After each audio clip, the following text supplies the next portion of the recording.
নমস্কার, আমি SD sir এবং প্রত্যেককে আরো একবার ওয়েলকাম এসডি স্যার বার্তায়। এবং আজকের এসডি স্যার বার্তার মূল বিষয়বস্তু হলো এই মোমেন্টে কি চলছে।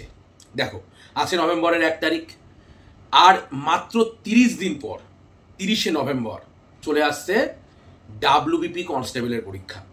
এবং এই ডাব্লিউবিপি কনস্টেবল নিয়ে প্রচুর আশা সারা বাংলা জুড়ে।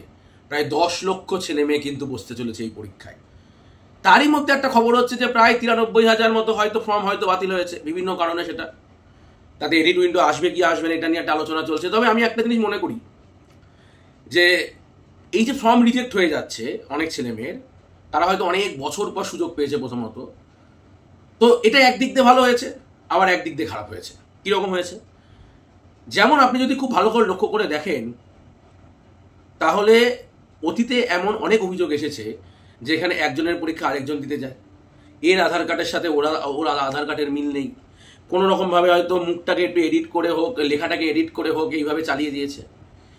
তো এটার মানে কিন্তু এটা নয় যে 93,000 বাতিল হয়েছে সবাই এরকম, তা নয়। কিন্তু অনেক ছেলে মেয়ে আছে এরকম। এমনি এমনি তো পিআরবি এত ছেলে মেয়েকে বাতিল করার দিকে ভাবতো না। আমরা যদি দেখি যে এসআইতে প্রায় কিন্তু 25 থেকে 30,000 ফর্ম কিন্তু এরকম বাতিল হয়ে গেছে। কিন্তু আমাদের একটা জিনিস ভাবতে হবে যে দোষটা কিন্তু একা স্টুডেন্টদের নয়, স্টুডেন্টদের অবশ্যই দোষ আছে, এটা নিয়ে কোনো দ্বিমত নেই।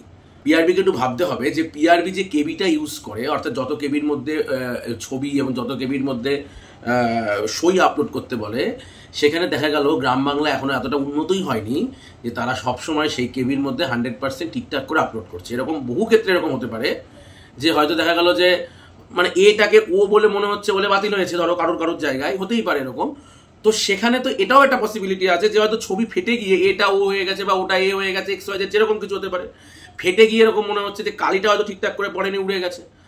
তো যদিও বা এই বিষয়গুলোতে আগেই সতর্ক হওয়া উচিত ছিল, কিন্তু তারপরেও মানবিকতার দৃষ্টিভঙ্গি থেকে আমি চাইবো যে একবার যদি পিআরবি গোটা বিষয়টাকে নিয়ে ভাবনা চিন্তা করে যে হয় তাদের সফটওয়্যারটাকে খুব সুন্দর করতে হবে, অথবা এই গোটা সিস্টেমটার মধ্যে একবার হালকা রিভিউ হলেও হয়তো ভালো হয়। কারণ আমরা জানি যে হয়তো অনেকটাই রিভিউ করেই আজকে এই সিদ্ধান্তে এসেছে, কিন্তু তারপরেও মানবিকতার দৃষ্টিভঙ্গি থেকে, কারণ সফটওয়্যারের এরর হতেই পারে। আমি বলছি না যে হয়েছে, এটা বলছি না, কিন্তু হলেও হতে পারে। কারণ আমরা জানি যে এই যে সফটওয়্যার যে ব্যবস্থাটা ব্যাকগ্রাউন্ডে যেটা চলছে সেটা কিন্তু ভালো নয়। তার কারণ হচ্ছে বিভিন্ন সময় দেখা যায় হ্যাং হয়ে যায়, এই হয়ে যায়, হাজারো রকমের সমস্যা আছে। তারপর ডিটেক্ট করতে পারে না ঠিকঠাক করে, ঠিক আছে, মানে বেশ কিছু সমস্যা রয়েছে, এটা আমরা প্রত্যেকেই জানি। তো এই সমস্যাগুলোকে কিন্তু ঠিক করা উচিত। এছাড়া আমাদের যেটা বড় বিষয় সেটা হচ্ছে যে পিএসসি ক্লার্কশিপ কিন্তু প্রত্যেকের ইন্ডিভিজুয়াল ওএমআর দেখিয়ে দিতে, সুতরাং এখানে আর কোনো অভিযোগ করার জায়গা নেই। এবার হচ্ছে সামনে মেন্সের প্রস্তুতি নিতে হবে প্রত্যেককে। মেন্সের জন্য প্রত্যেকে প্রস্তুত হও, রেডি হও, কারণ ডেসক্রিপটিভ লেখার অভ্যাস তৈরি করতে হবে। বহু ছেলে মেয়ের এসআই আছে, অর্থাৎ এখন এমন একটা সিচুয়েশনের মধ্যে দিয়ে এসছে ওয়েস্ট বেঙ্গল। আপনি যদি খেয়াল করে দেখেন, এই মোমেন্টে স্কুল সার্ভিস কমিশনের রেজাল্ট বেরোচ্ছে, ভালো কথা। আচ্ছা, টেটের একটা নতুন ফর্ম বেরিয়েছে। আচ্ছা, তারপরে ডাব্লিউবিএসএসসি আসছে স্কুল সার্ভিস কমিশনে, গ্রুপ সি, গ্রুপ ডি। আচ্ছা, তারপরে পুলিশের একের পর এক পরীক্ষা, মানে এসআই এবং ক্লার্কশিপের সব প্রিলি, মেন্স, মার্চ সব হচ্ছে। আচ্ছা, তার সাথে সাথে আবার শোনা যাচ্ছে যে নতুন বছরে একাধিক রিক্রুটমেন্ট অপেক্ষা করছে পিএসসি এবং পুলিশের তরফ থেকে। সুতরাং হঠাৎ করে একটা সিস্টেম নড়ে চড়ে বসেছে। এই যে সিস্টেম নড়ে চড়ে বসলো, যেটা অনেক দিন ধরে স্থবির হয়েছিল, তো যখনই নতুন কোনো নোটিফিকেশন আসবে তখনই প্রথম থেকেই সিস্টেমটা যাতে ঠিক হয় সেটা ঠিক করতে হবে। যেমন পিএসসি বা পিআরবির ক্ষেত্রে আমরা দেখি বারবার করেই যে তারা যে ক্যালেন্ডারটা প্রকাশ করে দিনের শেষে, এবং at the end of the ডেতে সেই ক্যালেন্ডার মেনে সমস্ত কিছু হয় না। কেন হয় না? বিভিন্ন রকম সমস্যা হয়ে যায় মাঝখানে। কেন? তাহলে ক্যালেন্ডারটা যখন আমরা প্রকাশ করছি তখন আমাদের এইটুকু দায়বদ্ধ থাকা উচিত ক্যালেন্ডারের প্রতি। এই ক্যালেন্ডারটা কিন্তু বহু গরিব ছাত্রছাত্রী, এবং শুধু গরিব বলে কথা না, যারা সরকারি চাকরির প্রিপারেশন নিচ্ছে প্রত্যেকের একটা আশা ভরসার জায়গা। এই ক্যালেন্ডার অনুযায়ী যদি পরীক্ষা হয় তাহলে কারোর কোনো সমস্যা থাকে না। তো এই ক্যালেন্ডারটা মেনটেন করা উচিত। শুধু দিয়ে দিলাম, ক্যালেন্ডারটা দিয়ে দিলাম, তারপরে ওই ক্যালেন্ডার আদৌ মেনটেন হচ্ছে কিনা তার কোনো গ্যারান্টি নেই, এটা হলে কিন্তু খুব সমস্যা। দ্বিতীয় নম্বর হচ্ছে, বেশ কিছু পরীক্ষায় দেখা যায় যে ভ্যাকান্সি কত কেউ জানে না। সাপোজ ক্লার্কশিপ পরীক্ষায় কত ভ্যাকান্সি জানে না, তাহলে যখনই কোনো একটা পরীক্ষা বেরোয় তখন তার ভ্যাকান্সিটা জানিয়ে দেওয়া উচিত। যেমন পিআরবিতে যেমন জানা যাচ্ছে কটা ভ্যাকান্সির জন্য পরীক্ষা, এটা ঠিক করতে হবে। এটা প্রথম থেকেই ঠিক হওয়া প্রয়োজন। তৃতীয় নম্বর কথা হচ্ছে যে প্রশ্ন ফাঁস হয়ে যায়। কীভাবে প্রশ্ন ফাঁস হয়ে যায় আপনি যদি একটু খুব ডিটেলসে ব্যাপারটাকে ভাবেন তাহলে দেখতে পারবেন প্রশ্নটা ফাঁস কেন হচ্ছে। কারণ হচ্ছে এটা একটা ব্যবসার জায়গায় দাঁড়িয়েছে। কীরকম ব্যবসা? সাপোজ আপনার হঠাৎ মনে হলো যে আমি যদি কোটিপতি হতে পারি, আমি যদি কয়েক লাখপতি হতে পারি, তাহলে কেমন হয়। তাহলে আমি কি করলাম, দেখলাম মার্কেটে সবচেয়ে একটা ভালো জিনিস কি, যে সরকারি চাকরি তো বহু লোক চাইছে। তাহলে আমি যদি এরকম, বহু ছেলে এরকম মার্কেটে আছে যারা হয়তো পড়াশোনায় খুব একটা ভালো না, কিন্তু তার বাবার টাকা আছে, অথচ সে তার বাবা ভাবছে যে ছেলে যদি একটা সরকারি চাকরি পেয়ে যায় তাহলে আর সমস্যা নেই। তাহলে বাবা যখন ভাবছে ছেলে সরকারি চাকরি পায়, আবার দেখা যাচ্ছে ছেলে পড়াশোনাতেও ভালো না, তখন সে দুটোকে কী করে মেলাবে? তখনই চলে আসছে টাকার প্রসঙ্গ, যে টাকা দিয়ে দেখা যায় যে কোন দালাল আছে, কোন জায়গায় কে আছে, তাদের একটু খোঁজ লাগাই, সেখানে কে কী বলছে। এই প্রসঙ্গে বলে রাখি, 30শে এপ্রিল যারা মনে করেছিলে, এই 30শে নভেম্বর যে সমস্ত দালাল চক্ররা ভেবেছিলে যে যা হয়েছে হয়েছে, এই SGSCC কিংবা SG স্যার কিংবা আরও যে অন্যান্য যে টিচাররা রয়েছেন কিংবা আমাদের যে যুক্তমঞ্চ রয়েছে তারা মনে হয় চুপ করে গেছে, তার মানে আমি অবাধে দুর্নীতি করে ফেলবো 30শে নভেম্বরের পরীক্ষায়, এটা ভাববেন না, সমস্যা আছে। এবং ছাত্রছাত্রীদেরও বলবো টাকা দেবেন না, সমস্যা আছে, ঠিক আছে? তো নিজের ভালো চাইলে টাকা দেবেন না, এটাই আমি বললাম। তো টাকাও দেবেন না, সার্টিফিকেটও দেবেন না। আপনি যদি টাকা দেওয়া বন্ধ করে দেন, সাধারণ মানুষ যদি আছে টাকা দেওয়া বন্ধ করে দেয়, সাধারণ মানুষ যদি সার্টিফিকেট জমা না দেয়, তাহলে ওরা দুর্নীতি করবে কি করে? তুমি সাপোজ ভাবো আজকে একটা প্রশ্ন লিক হচ্ছে বা যে কোনো হোক, সেটা একটা বিরাট টাকার খেলা হতেই পারে, কারণ নাহলে এত প্রশ্ন কি করে আসবে মার্কেটে, কিংবা প্রশ্নটা আভাস পাওয়া যাচ্ছে, মানুষ স্বপ্ন দেখছে, বহু মানুষ যে এবার কিন্তু 30শে নভেম্বর প্রশ্ন পাওয়া যাবে। এই যে একটা ম্যাল প্র্যাকটিসিংয়ের চিন্তা, এটা কোথা থেকে এলো? এটা একটা জায়গা থেকেই এলো, যে সাধারণ মানুষ টাকা দিয়েছে। সাধারণ মানুষ যদি টাকা দেয় বা সার্টিফিকেট জমা দেয়, তাহলে তারা কি করছে? তাহলে সবচেয়ে বড় সমস্যায় কি, সাধারণ মানুষ শুরু করছে, তাদের টাকা পেলো। যারা দুর্নীতিবাজ তারা দেখলো যে না, আমার তো অনেক টাকা উঠেছে, সেই টাকা যদি এই দাদা ওই দাদা সেই দাদাকে দিয়েও আমি যদি মেন জায়গা থেকে প্রশ্নের কিছু ব্যবস্থা করতে পারি, তাহলে আমারও বিজনেস থাকলো, আর ওদেরও যা হলো হলো, কিছু ছেলে চাকরিও পেলো। কিন্তু এটাতে কি আলটিমেটলি সমাজ ব্যবস্থা পরিবর্তন হবে?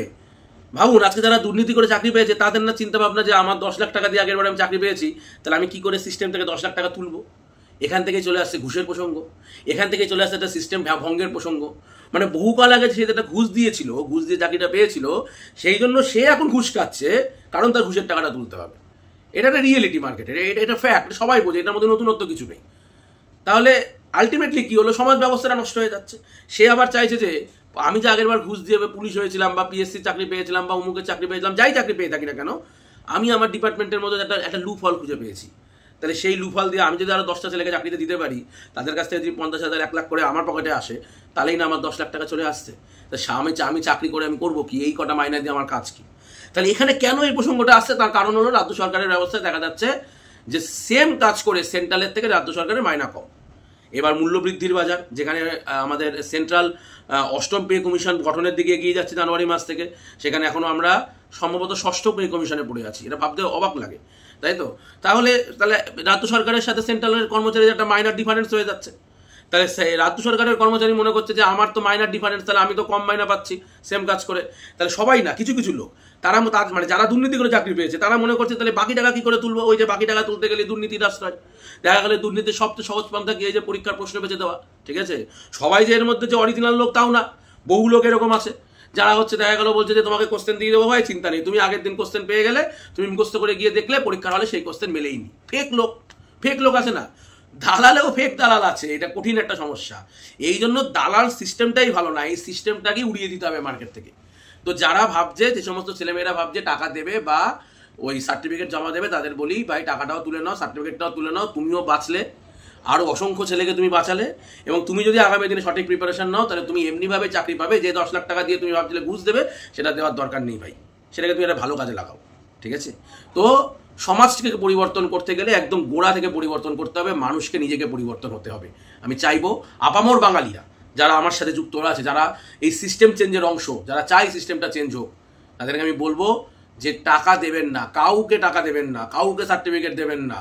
কারণ যেদিন টাকা, আপনার সার্টিফিকেট যদি কোনোদিন ধরা পড়ে বা কোনোভাবে যদি প্রমাণিত হয় যে আপনি টাকা দিয়েছিলেন, তাহলে আপনার তো গেলই চাকরি। ঠিক আছে, তার সাথে সাথে একটা সাসপেনশনের অপেক্ষায় আপনাকে থাকতে হবে। সবসময় মনের মধ্যে একটা চিন্তা, কি হয় যে আমি ধরা পড়ে যাবো না তো, এই যে ভয়, এই ভয় থেকেই আপনার আলটিমেটলি পরীক্ষা খারাপ হয়ে যাচ্ছে। আপনি হয়তো এমনি লেখা পরীক্ষা দিলেই পাস করতে পারতেন।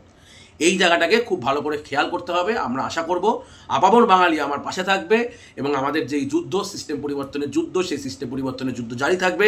দেখা হবে আগামী দিন এসডি স্যার বার্তায় নতুন কোনো টপিক নিয়ে। এবং অবশ্যই তোমাদের যদি কোনো সমস্যা থাকে তাহলে আমাকে ইনবক্স করতে পারো, আমার নাম্বার ডেসক্রিপশন বক্সে দিয়ে দিচ্ছি। তোমাদের ওয়েস্ট বেঙ্গলের যেখান থেকে যাবতীয় সমস্যা তুমি আমাকে জানাও, চাকরি পরীক্ষা রিলেটেড। আমি চাইবো সেই সিস্টেম আমি পরিবর্তন করতে। শুধুমাত্র চাকরির পরীক্ষা নয়, ওয়েস্ট বেঙ্গলের এডুকেশন সিস্টেমের মধ্যে অনেক অসংখ্য এরর হয়ে রয়েছে, সেই এররগুলোকে আমাদের একটা একটা করে ঠিক করতে হবে। বৃহত্তর লক্ষ্য নিয়ে নেমেছি, আশা করি আপনারা সবাই আমার পাশে থাকবেন। নমস্কার।